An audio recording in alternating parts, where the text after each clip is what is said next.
Yesterday, Nintendo's long-awaited and rumoured Direct finally was broadcast, and wow, it delivered.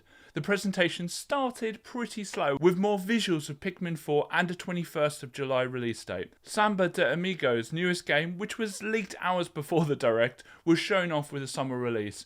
A ton of DLC was announced, including for Splatoon 3, Fire Emblem Engage, Xenoblade 3 and Mario Kart 8, with a brand new Yoshi Island track, and a new racer, Birdo.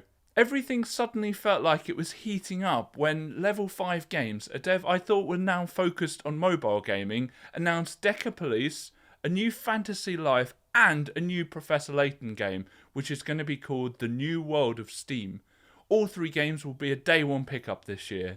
We Love Katamari revealed a sequel out of nowhere, and we got new trailers from previously announced games like Sea of Stars and Disney Illusion Island. Shinya Takahashi popped up on screen to talk to us about the Nintendo Online service. This could only mean one thing: Game Boy. Super Mario Land 2, Link's Awakening DX, Tetris and Wario Land 3 are just a few of the launch games for Nintendo's new Game Boy Online service. They've added Game Boy Pocket and Game Boy Color screen filters, giving a nice look to the games. Online and local multiplayer, like their other services, are there and are very welcome. Future games include two of the most overlooked Zelda games in their franchise, Oracle of Seasons and Ages, and also Pokemon Trading Card Game, which are very nice additions. This service is for the normal subscriptions, but for those of you with the Plus, Nintendo dropped Game Boy Advance games. Zelda Minish Cap, Mario Advance 4, which is basically Mario 3 with extra levels, Kirin, and Mario & Luigi Superstar Saga are just a few of the launch games. The future lineup also looks solid, with Metroid Fusion, Fire Emblem and Golden Sun the highlights. There's not many Metroid games left that aren't on the Switch. The Nintendo Direct was feeling pretty solid at this point, with many of us expecting a new Zelda trailer to round things off.